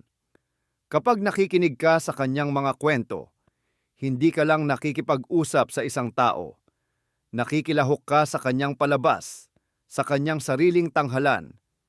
Minsan, makikita mo sa prosesong ito ang tinatawag na duper's delight, ang labis na tuwa ng mapanlinlang. Isang mabilis at bahagyang angiti o kislap sa mga mata sa mismong sandali na nagtagumpay siyang dayain ka. Nakakakuha siya ng taos-pusong kasiyahan mula sa mismong proseso ng panlilinlang at sa pakiramdam ng kanyang superioridad ng isip kumpara sa iyo. Paano mo haharapin ang ganitong klaseng kasinungalingan na tila wala namang kabuluhan? Ang una mong reaksyon, siyempre, ay ang gustong-gusto mo siyang hulihin, ilantad, at ipamukha sa kanya ang ebidensya. Sasabihin mo, sandali lang, pero hindi ba't iba ang sinabi mo kahapon? Pero, isa itong malaking pagkakamali. Ang makukuha mo bilang kapalit ay hindi pagsisisi, kundi ang tinatawag na narcissistic rage, matinding galit ng isang narcissist. Sa halip, ikaw pa ang aakusahan niya ng pagiging masyadong mapagtanong, kawalan ng tiwala, at pagiging mapagkapit sa bawat salita. Maghahasik siya ng gulo o magsisimula ng away para lang maparusahan ka dahil naglakas loob kang questionin ang sarili niyang ginawang realidad. Tandaan, para sa taong ito, ang kasinungalingan ay hindi lamang simpleng salita. Ito ay bahagi na ng kanyang pagkakakilanlan. Kapag inatake mo ang kanyang kasinungalingan, para mo na rin siyang inatake. Ang makipagdebate sa kanya tungkol sa kulay ng kotse, sa kwento niyang gawa-gawa lang, ay parang nakikipagtalo ka sa isang autor ng nobela kung bakit ganoon kumilos ang kanyang karakter. Iyan ang kanyang mundo, at siya ang hari doon. Ang pinakamahusay na estratehiya, magmasid ka na lang at gumawa ng sarili mong mga konklusyon. Huwag ka nang makipagtalo. Huwag mo nang subukang patunayan ang kahit na ano. Itala mo lang ang bawat insidente ng kasinungalingan. Ang koleksyong ito ng maliliit na panloloko ay dapat maging isang napakalaking babala. Ang isang tao na kayang magsinungaling sa iyo tungkol lang sa kinain niya sa almusal ay hindi mag-aatubiling magsinungaling sa mas mahahalagang bagay, tulad ng pagtataksil, pera, o ang tunay niyang mga intensyon. Ang patuloy na pagsisinungaling sa mga maliliit na bagay ay hindi simpleng kakatwang ugali lang. Ito ay palatandaan ng malalim na personality disorder o karamdaman sa pagkatao. Ito ay isang malinaw na senyales na humaharap ka sa isang taong hindi nakatira sa iisang realidad na tinitirhan mo. Ang bigat ng dulot ng pamumuhay kasama ng isang taong may sakit sa pagsisinungaling ay talagang matindi. Hindi mo na alam kung ano ang totoo at kung ano ang katang-isip lang. Ang sarili mong pananaw sa mundo ay nagiging magulo, parang mayayanig. Nawawalan ka ng tiwala, hindi lang sa kanya, kundi pati na rin sa buong mundo. Palagi kang nag-iisip, pilit mong inaalam kung alin sa mga sinasabi niya ang totoo. Nakakapagod ito sa isip at talagang nakakaubos ng lakas ng loob. Bukod pa rito, ramdam mo ang labis na pag-iisa. Hindi mo maibahagi ang nararamdaman mo sa iyong partner dahil siya mismo ang ugat ng buong kaguluhan na ito. Para kang nabubuhay sa dalawang magkaibang mundo, ang tunay na mundo at ang imbento niyang mundo na ginagawa niya para sa iyo. Nagdudulot ito ng pakiramdam ng pagka-isolate at pagkalayo sa totoong buhay. Mahalagang maintindihan mo na hindi mo siya kayang gamutin sa pagsisinungaling na ito. Hindi mo siya kayang ibalik sa katotohanan gamit ang pagmamahal o ang lohika. Ayaw na niyang bumalik. Mas komportable siya sa mundong gawa-gawa niya. Ang tanging tungkulin mo ay iligtas ang sarili mo. Intindihin mo na kapag ang pundasyon ng isang relasyon ay nakatayo sa kasinungalingan, kahit pa gaano kaliit, nakatakdang gumuho ang buong gusali. Huwag mong hintayin na bumagsak pa ito sa iyo. Humanap ka na ng paraan para makaalis habang may natitira ka pang lakas. Ang buhay kasama ng isang taong may sakit sa pagsisinungaling ay parang pamumuhay sa harap ng isang baluktot na salamin. At habang mas matagal kang tumitingin dito, mas lalo lang nag-iiba at nawawala ang sarili mong refleksyon. Bilang pagtatapos, tingnan nating muli ang kabuuan ng sitwasyon.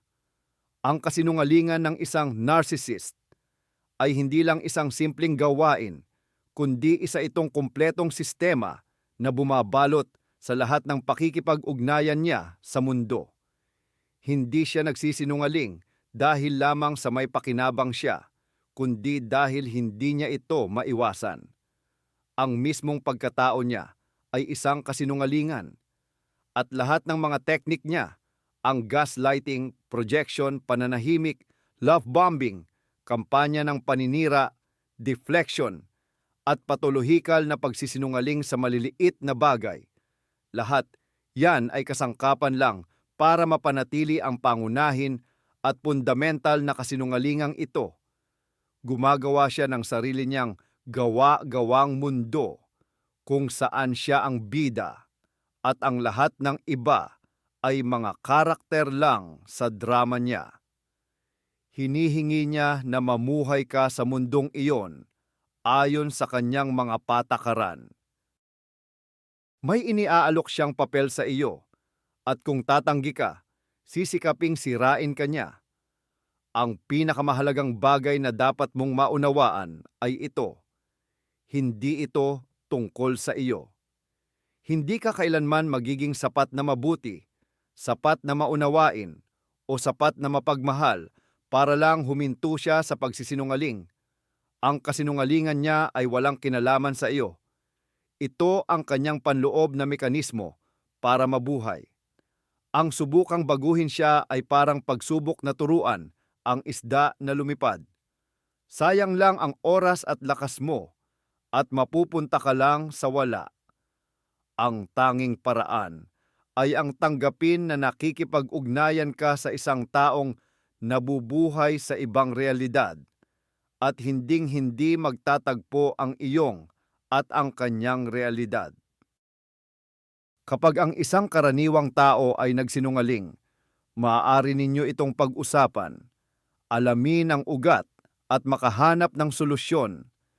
Maaari siyang magsisi, humingi ng tawad at magsikap na magbago, pero hindi ito mangyayari sa isang narcissist. Para sa kanya, ang umamin sa kasinungalingan ay nangangahulugang pagkilala sa kanyang depekto o di pagiging perpekto, at para sa kanya, iyon ay katumbas ng kamatayan. Kaya naman, ipagtatanggol niya ang kanyang kasinungalingan hanggang sa huli, gamit ang buong arsenal ng kanyang mga manipulasyon. Ikaw pa ang gagawin niyang masama o may kasalanan dahil sa pagbubunyag mo sa kanya. Babaligtarin niya ang sitwasyon para ang kanyang kasinungalingan ay maging problema mo. Halimbawa, oo, nagsinungaling ako, pero ginawa ko lang yon dahil magagalit ka at mag-iingay lang kung sinabi ko ang totoo. Kita mo na, kahit umamin siya sa kasinungalingan, nagawa pa niyang ilipat ang responsibilidad at sisi sa iyo. Sa isang narcissist, walang puwang ang makabuluhang usapan tungkol sa katotohanan at kasinungalingan. Digmaan lamang ang mayroon at lalabanan kanya hanggang sa dulo para protektahan ang kanyang ilusyon. Sa digmaang ito, hindi ka mananalo. Ang tanging magagawa mo ay umalis at iligtas ang iyong sarili. Huwag mo nang hanapin ang katotohanan sa kanyang mga sinasabi. Simulan mo itong hanapin sa iyong sariling damdamin, sa iyong intuwisyon, sa mga ebidensya na nakikita mo ng sarili mong mga mata, at hindi sa mga kwentong ibinibigay niya sa iyo. Ang iyong sariling realidad, ang tanging maaasahang gabay sa gitna ng usok ng kanyang mga kasinungalingan.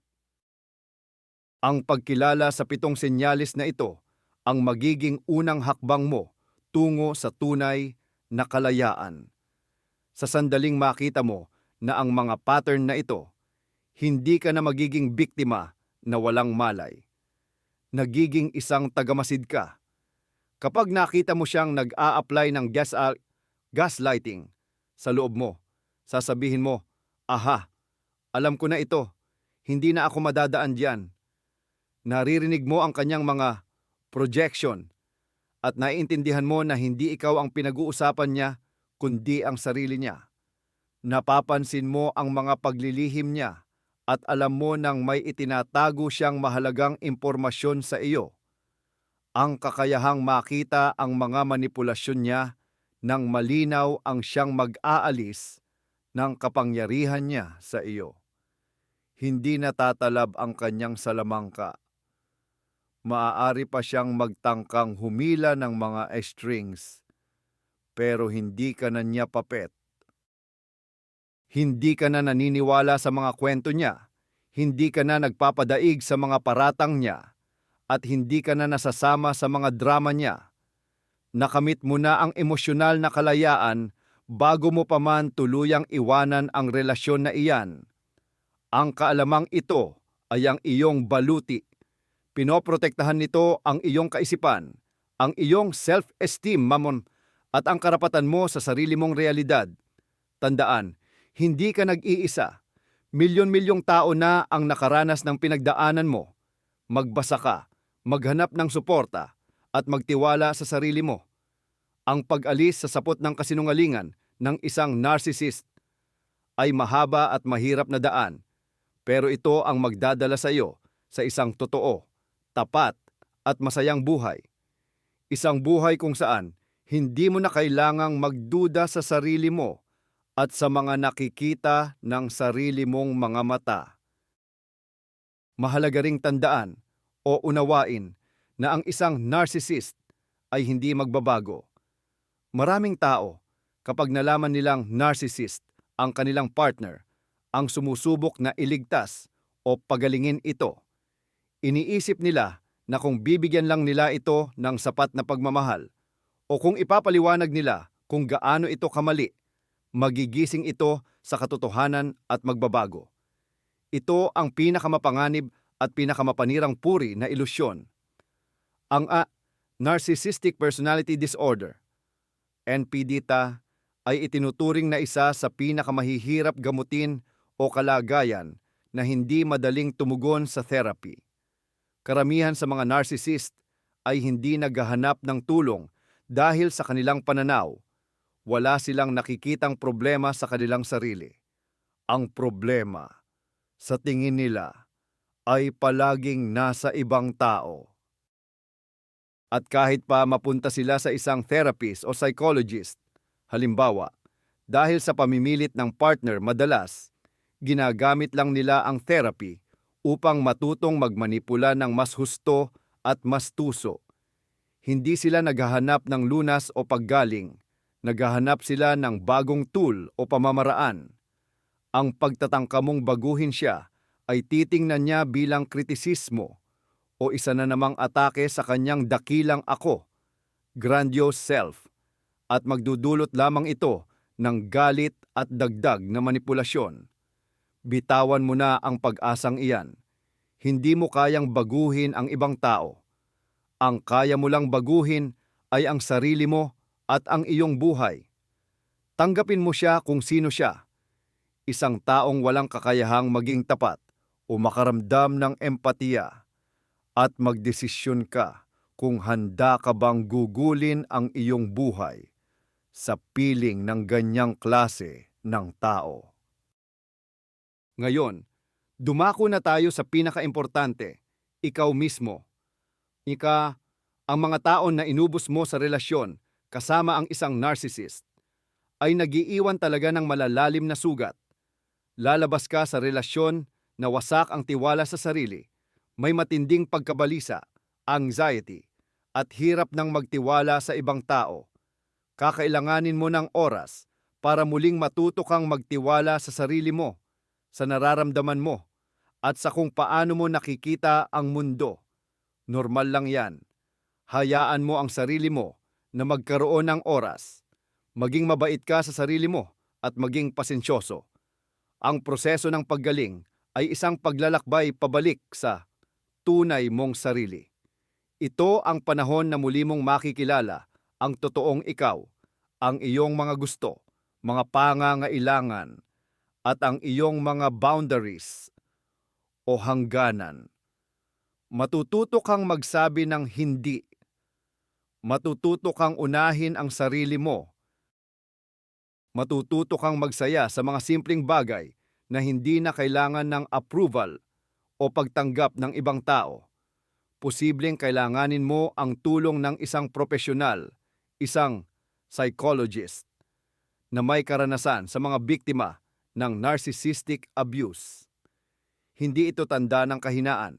Ito ay tanda ng lakas. Nangangahulugan iyan na pinahahalagahan mo ang sarili mo ng sapat para mamuhunan sa iyong mental health. Ang pakikipag-ugnayan sa mga taong nakaranas din ng ganitong karanasan sa support groups o sa mga online forum ay makakatulong din ng malaki sa paggaling mo. Maiintindihan mo na hindi ka nag-iisa, na normal ang mga nararamdaman mo at may pag-asa. Ang pinakamahalagang misyon mo matapos kang lumabas sa toxic na relasyong iyan ay hindi ang maghanap ng bagong kapareha, kundi ang muling hanapin at mahalin ang sarili mo. Tandaan mo, ang narsisista ay hindi pumipili ng mga mahina o walang kwentang kapareha. Sa katunayan, parang vampira, naaakit sila sa mga taong maliwanag, mapagmahal, empathic, masayahin at punong-puno ng lakas, resources. Pinipili nila ang mga may sariling liwanag para lang makisalo sa init nito at sa huli, tuluyang patayin ang ilaw na ito. Ang katotohanang ikaw ang niningas niya ay nagpapatunay na nasa iyo ang matinding hinahanap niya, kabaitan, kakayahang magmahal, at panloob na kalakasan. Sinubukan niyang kunin ang lahat ng iyan at puwersahin kang paniwalaan na wala kang halaga. Pero isa lang iyan, kasinungalingan, ang pinakamalaking kasinungalingan niya. Ang lahat ng magagandang katangiang umakit sa kanya ay hindi nawala. Nakabaon lang ang mga ito sa ilalim ng sakit, takot, at pagdududa. Ang trabaho mo ngayon ay hukayin ang yamang ito. Balikan mo kung sino ka bago mo siya nakilala. Alalahanin ang mga pangarap mo, ang mga hilig mo, ang mga kaibigan mo. Unti-unti, simulang ibalik ang lahat ng iyan sa iyong buhay. Ang bawat maliit na hakbang ay isang tagumpay. Ang bawat desisyon na ginawa para sa iyong kapakanan ay isang kilos ng pagmamahal sa sarili. Ang daan patungo sa paggaling ay ang daan ng pagbawi sa sarili mong buhay, sa sarili mong katotohanan, sa sarili mong liwanag, at tiyak na malalagpasan mo ito. Mas malakas ka kaysa sa inaakala mo. Nalampasan mo ang isang bagay na makasisira sa marami. At ngayon, mayroon ka ng napakahalagang karanasan at panangga, immunity, laban sa anumang manipulasyon. Ang kinabukasan mo ay nasa iyong mga kamay at maaari itong maging tunay na napakaganda. Kaya, naidetalye na natin ang 7 nakamamatay na teknik ng panluloko na ginagamit ng isang narcissist para kontrolin at sirain ang buhay mo. Mula sa gaslighting, ang pagpapaduda sa sarili mong pag-iisip o katinuan hanggang sa projection, kung saan ikaw pa ang sinisisi niya sa sarili niyang mga kasalanan o pagkakamali. Nakita natin kung paano niya ginagamit ang mga kalahating katotohanan, half-truths, at paglilihim para gumawa ng pekeng realidad, at kung paanong ang love bombing sa simula ng relasyon ay isa lang matamis na patibong. Naunawaan din natin kung paano niya kinukuha ang tulong ng tinatawag na flying monkeys para manira, kung paano siya umiiwas sa responsibilidad gamit ang word salad o mga magugulong salita, at kung bakit siya nagsisinungaling kahit sa maliliit na bagay lang. Ang pangunahing aral na dapat nating tandaan ay ito: ang pagsisinungaling para sa isang narcissist ay hindi lang isang instrumento.